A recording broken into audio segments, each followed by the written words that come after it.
From MTN News, this is Montana This Morning. I'm MTN's Heaven Van, standing in front of the home where Steve Kilwine was found dead 3 years ago. Today, Bozeman police and family continue to search for answers regarding his mysterious death. A deadly and violent Father's Day weekend leaves communities across the country in shock after several mass shootings in different states. I'm Naomi Ruckham with the latest from an incident outside of Detroit that left 2 young children injured. And paddling off without taking some basic precautions is like hitting the hiking trail without a good pair of shoes. We're going to show you how to return to kayaking while being prepared. Alrighty, it is 6 o'clock on this Monday morning. Jane McDonald and Matt Elwell with you bright and early. And yep. I do mean bright. I mean, that sunrise is about, what, 5:30 nowadays? Yeah, it's in that time range. And today is going to be a little switch. Last week, lots of sunshine. This week, we're dealing with rain showers for the beginning of the week. Our early morning temperatures, depending on where you are, 30s and 40s, 35 in Butte, 32 in Phillipsburg. You bet we're going to see at least some snow out of this system. We talked about it last week and definitely pulling it together. That moisture is flowing through here. Rain-snow mix expected throughout the day for several valleys in western Montana, but we also have some heavy downpours along the way. Right now things are dry in the Bozeman area. Won't last long though. Light showers expected off and on through the morning, heavier showers through the afternoon. Rain or rain-snow mix already falling in Butte. Looks like we got kind of a messy start to the week, but temperatures rebounding nicely. I'll talk more about that, of course, in just a few minutes. All right, thank you very much, Matt. Now, it's been 3 years since Stephen Kilwine was found murdered inside his home in Bozeman. It's a story that we've been following since the beginning, and MTN's Heaven Van has the latest on the search for a killer. 3 years ago, Steve Kilwine was found dead in his Bozeman home. Today, the Bozeman Police Department and Kilwine's family continue to search for answers. For a recent special report, MTN's Carly Rainey met with the children of Stephen Kilwine, who shared their continued grief and confusion surrounding the murder of their father. I was blessed to have him as my dad. He was loving, he was caring, he was the most generous person. He was not involved in anything that would have caused somebody to go in his house and murder him. A door and window were busted into Kilwine's home across the street from a church convening that same Sunday morning in downtown Bozeman. The original coroner's report named electrocution as Kilwine's cause of death, but further investigation revealed Kilwine had sustained multiple chop-like injuries. Police say no belongings were taken from the home. Even Kilwine's wallet containing $2,400 went untouched. This is one of only 2 unsolved cases in Bozeman, Montana, the last one being from the late 80s. I visited Kilwine's home today. Passerbys were shocked to hear of the event and hope the person responsible will be found. Police are actively investigating and evidence is still being processed. In a Facebook post yesterday, Bozeman police say the Kilwine family is offering a $100,000 reward for any information leading to the arrest and conviction of the persons responsible for the death of Steve Kilwine. In Bozeman, Heaven Van, MTN News. And this morning, questions remain after a gunman opened fire on a Rochester Hills, Michigan splash park over the weekend before taking his own life. At least 9 people, including 2 children, were wounded in the shooting. It's one of several mass shootings in the U.S. since Friday night. And CBS's Naomi Ruckham has more from New York. Watch over our city. Prayers and songs at a vigil in Rochester Hills, Michigan, after 42-year-old Michael Nash fired around 28 rounds at families cooling off at a splash pad park. I know these people. This is my neighborhood. These are friends. These are family members. This is horrible. At least 9 people were wounded, including a husband and wife who were struck 7 times. Friends say they were injured while shielding their young children. The shooting also left a woman and her 2 children in critical condition. Everything we know about this event is that it was incredibly random. Police say after the shooting, the suspect walked calmly back to his car and drove to his home less than a mile away. After a brief standoff with police, authorities say he killed himself. A semi-automatic weapon and a handgun were later found inside the home. Any of us could have, been hurt or shot. We don't know what his plans were. Michelle Wheeler is one of the suspect's neighbors. I saw him here and there. I tried to wave. He never really spoke or anything like that. Investigators are now trying to determine why the suspect opened fire, though police say he struggled with mental health challenges. The tragic shooting in the Detroit suburb was one of several over the weekend. Police in Round Rock, Texas are looking for a gunman who killed 2 people and wounded 14 others at a Juneteenth festival Saturday night. In Methuen, Massachusetts, 8 people were injured after an early Sunday morning shooting. Naomi Ruckham, CBS News. And the mayor of Rochester Hills has vowed to reopen the Splash Pad Park, telling CBS News that his city will live in hope, not fear.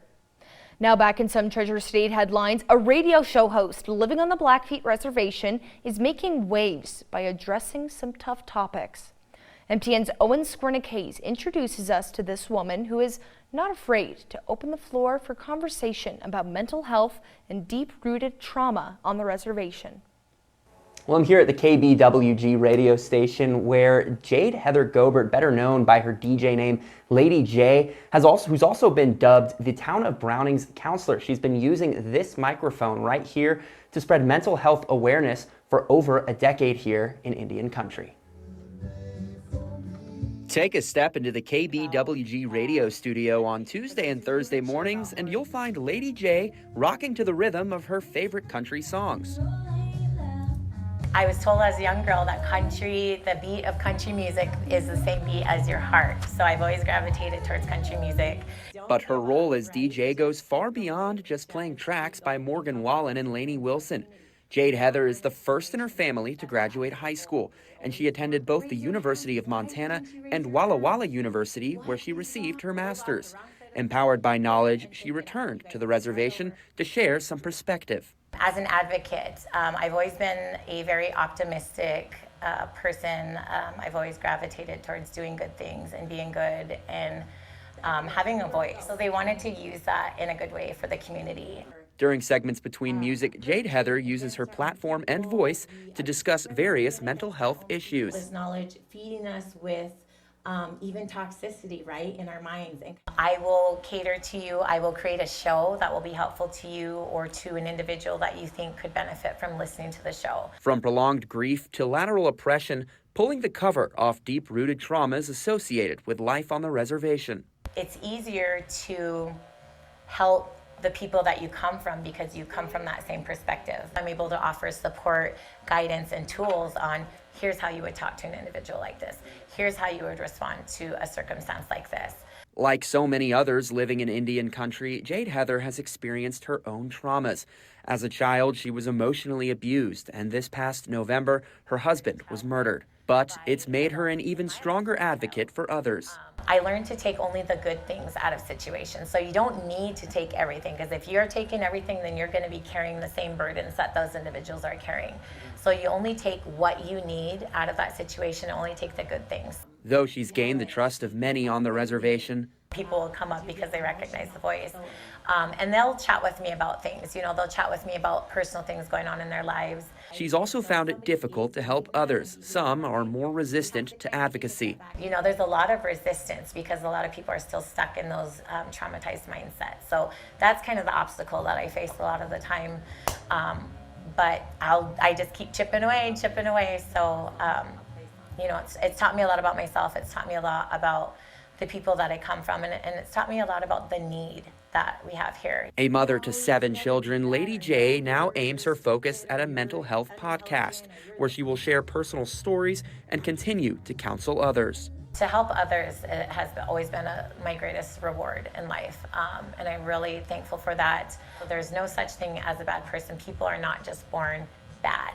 There are circumstances in their life that have created them through learned behavior and things like that have caused them to be that way. So, from Browning, Owen Squirnick-Hayes, MTN News. Incredible story. Thank you very much, Owen. Now for this morning's Montana Agriculture Report, we're going to be talking about a little greenish yellow flower called camelina. Now, it's a short crop season, but according to MTN's Paul Sanchez, it's making a big impact here in Montana by bringing much needed financial gain to farmers and to rural areas. Camelina is a new crop being introduced here in Montana. Over 20,000 acres have been planted across Montana. Camelina is a winter annual crop that grows well, obviously here in Montana, but we're finding it widely adaptable across much of the United States. It is an oilseed crop in the brassica family, so similar to canola, similar to a mustard crop. And what we use it for is we press the oil out of this and we convert that oil into renewable diesel fuel. Sustainable Oils has been awarded a $30 million grant by the USDA to capture carbon and do research on camelina. Well, that's one of the beauties of camelina is farmers are using all the same equipment they already have. They've got an air seeder that's doing 8, 10, 11-inch rows, perfect, that's fine. Whether it's a hoe drill or a disc drill, it doesn't matter.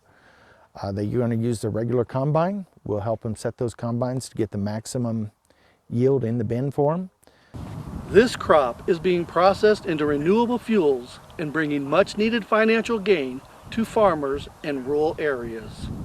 I mean, as we stand right here, we've got Windham right over here and we've got Stanford, Montana right down the road here. We're in the middle of Judith Basin. If we think about Judith Basin County, and if you think this area could conceivably grow 100,000 acres, that's $30 million revenue additional coming into this county every year. Camelina is growing and producing well in this Montana environment, and this project is bringing life back to fallow ground and rural communities. In Moccasin, I'm Paul Sanchez for MTN News. Now, paddling off without taking some basic precautions is like hitting the trail without essentials like water or a good pair of shoes. MTN's James Rowland shows us how to enjoy many happy returns on any kayaking adventure. With the warm weather here, it's time to change boots to sandals and get ready to go in the water. Kayaking offers a safe way to get out into nature, but there's certainly some important things that you need to know before getting out on the water. There's many different kinds of PFDs, but these low-cut ones tend to be more comfortable while sitting in a kayak. Now that we've got our safety equipment, proper shoes, and we're at the river, it's time to get in and have some fun. So let's talk about currents.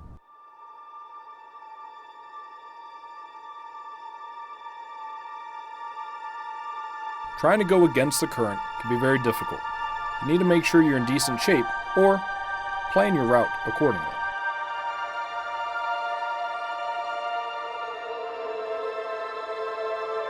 On the river here in Great Falls, it's recommended that kayakers stay between the two bridges.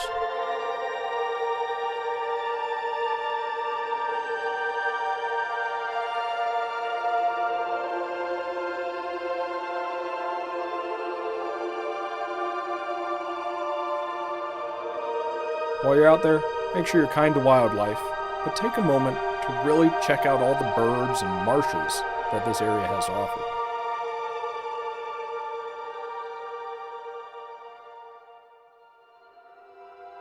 One often overlooked benefit of kayaking is it's easy on the body. Personally, I have some pretty bad back injuries, and I'm still able to get out and be active on my kayak.